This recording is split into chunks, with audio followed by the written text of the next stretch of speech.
Je ne sais pas si vous avez remarqué.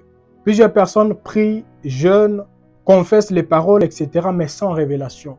Et vous vous rappellerez, j'avais donné un jour un exemple, l'exemple de ces voleurs. Les voleurs qui avaient quitté sa maison et les voleurs qui avaient dit « Aujourd'hui, vouloir ou pas, je dois manger un perroquet. » Alors, le voleur est parti au marché, il a dit « Je dois aller au marché et là, je trouverai vraiment les perroquets. » Et en allant au marché, le voleur a volé un perroquet au marché. Maintenant, en rentrant, le voleur s'est dit « Non, je me rappelle, mon pasteur, le voisin là, il a également un perroquet. Je peux aller là-bas et voler ces perroquets. Et puis, je mangerai seulement les 2 perroquets. » Maintenant, quand il est rentré à la maison, il a également volé les perroquets qui étaient dans la maison du pasteur.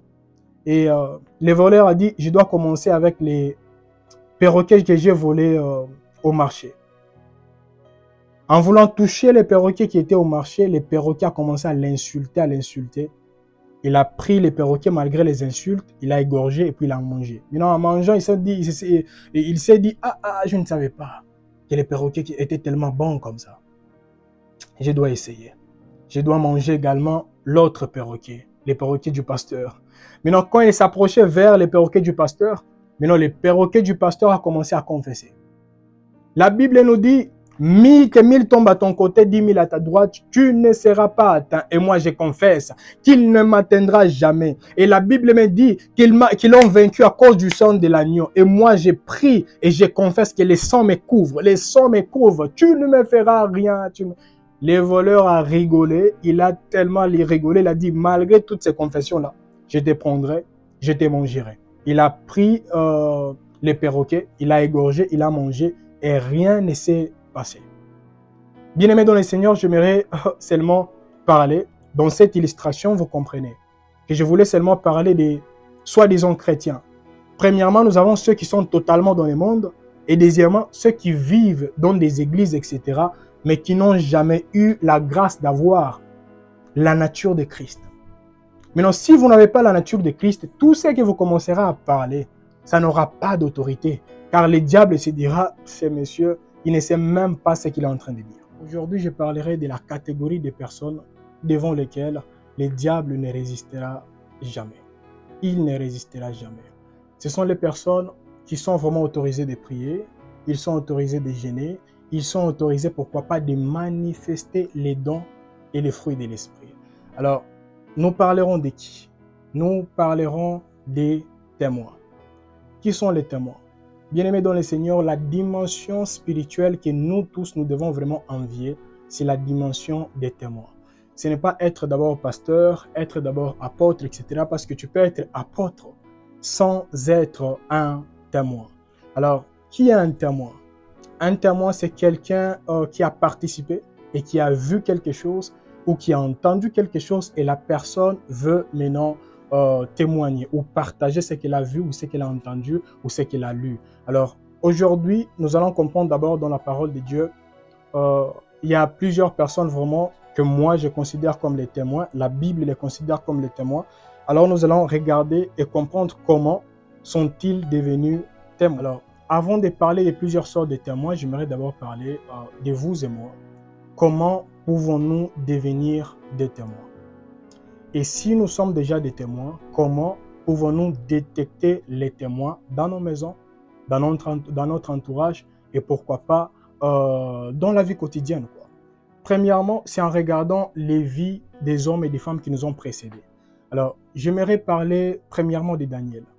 Comment est-ce que Daniel était-il devenu témoin? La Bible est tellement claire, c'est en lisant. Quand il lisait, il s'est rendu compte que il y a des choses que Dieu avait dit à la personne qu'on appelle Jérémie, mais ça a pris le temps, je ne vois pas l'accomplissement.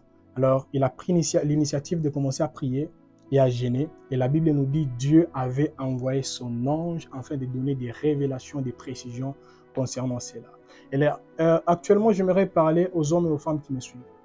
Peut-être vous, quand vous lisez la Bible, vous avez également le temps de vous poser la question, pourquoi ça, je ne comprends pas. Pourquoi ça ne va pas de pair avec tel verset? Pourquoi ça? Bien-aimés dans le Seigneur, en vous posant plusieurs questions, vous serez également, vous deviendrez plutôt des témoins. Je vous donne l'exemple de l'eunuque éthiopien. l'eunuque éthiopien, il s'est posé également des questions concernant les livres d'Ésaïe. Et Dieu a suscité une personne qu'on appelle Philippe, afin que Philippe aille expliquer ce que les messieurs ne comprenaient absolument pas. C'est la même chose. Donc, premièrement, si nous voulons devenir des témoins, nous devons commencer à méditer la parole et nous poser les questions concernant cette dernière. Et deuxièmement, quand nous lisons la Bible, nous voyons l'histoire de la personne qu'on appelle Ézéchiel. Ézéchiel ne priait pas, il ne gênait pas, mais la Bible nous dit qu'il a directement commencé à recevoir des visions, etc. Si vous avez un enfant, mais cet enfant, quand il reçoit un rêve, ces rêves ne ratent jamais. Ayez s'il vous plaît le temps de commencer à encadrer cet enfant parce que cette personne peut devenir demain un témoin qui manifestera la grandeur de Dieu. C'est très important parce qu'il y a également des symptômes et cherchez à encadrer cette personne dès les bas âges. Troisièmement, nous avons Anne. Anne, elle était devenue témoin, c'est par humiliation. Et là, j'aimerais parler à une personne qui me suit. Peut-être vous êtes actuellement critiqué dans votre famille, dans votre entourage, etc. Bien-aimé dans le Seigneur, la Bible nous dit que celui qui est triste puisse prier. S'il y a des hommes et des femmes actuellement qui devaient normalement vous assister et vous soutenir dans cette période, mais sont les personnes qui s'élèvent contre vous, s'il vous plaît, que cette humiliation vous rapproche de Dieu, comme c'était le cas de la personne ici qu'on appelle Anne. Et en priant, Anne était devenue témoin. Parce que si on posait la question à Anne, selon toi, est-ce que Dieu est-il capable de donner un enfant à une femme stérile? Elle dira non, Dieu n'est pas capable de donner seulement un enfant à une femme stérile, mais Dieu est capable de donner 6 enfants à celle qui était appelée stérile. Et tout ça, c'est quoi? C'est parce qu'elle a pris la décision de se rapprocher de Dieu pendant l'humiliation. Troisièmement, il y a d'autres personnes qui deviennent maintenant des témoins. C'est au travers de la révélation ou de ce que moi je peux dire la proclamation. Je prends l'histoire de la personne qu'on appelle Jésus. La Bible nous dit, Jésus a entendu, parce qu'il était avec tout le monde là, Jean-Baptiste a proclamé. Il a dit, celui-ci est l'agneau immolé. Voici l'agneau. Mais quand Jésus-Christ était baptisé, qu'est-ce qui s'est passé? Dieu a annoncé publiquement que celui-ci est mon fils bien-aimé, en qui j'ai mis toute mon affection. Jésus, après avoir entendu cela, il s'est retiré afin d'être compté, pourquoi pas, parmi les témoins. Et ce que j'aimerais dire à quelqu'un qui me suit, peut-être vous recevez des témoignages ou des prophéties à gauche et à droite, prenez le temps de vous retirer et vous deviendrez un témoignage dans les mains de Dieu. Un témoin qui parlera de ce qu'il a entendu et ce qu'il a vu dans la présence de Dieu. Et je peux donner, je ne sais pas, c'est quantième, ça doit être 4e ou 5e, je ne sais pas. Je parle maintenant de la personne qu'on appelle Jean-Baptiste. Jean-Baptiste était également un témoin. Maintenant, lui, il est devenu témoin comment? C'est par consécration. Donc, dès le bas âge, ses parents ont pris l'initiative de commencer à lui priver autre chose, de l'exposer à la nourriture qui l'aidera à devenir la personne que Dieu avait dit qu'il deviendra. Dès les bas âges, et la Bible nous dit que Jean-Baptiste était également compté parmi les témoins.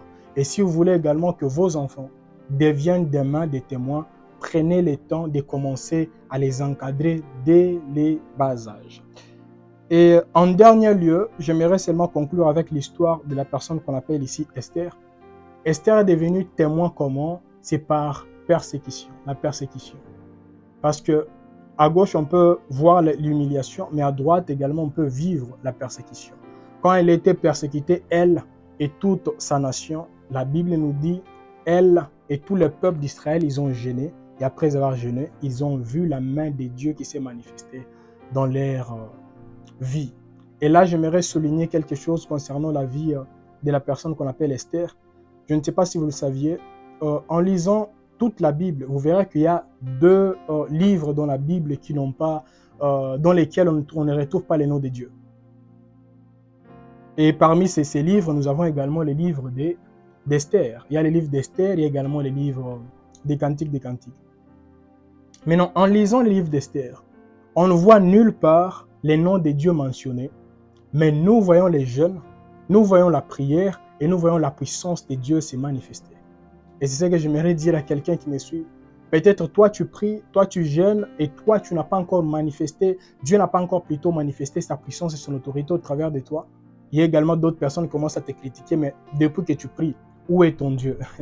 Bien-aimé dans le Seigneur, c'était le même cas avec les personnes qu'on appelle les Israélites qui s'est retrouvés dans un pays étranger.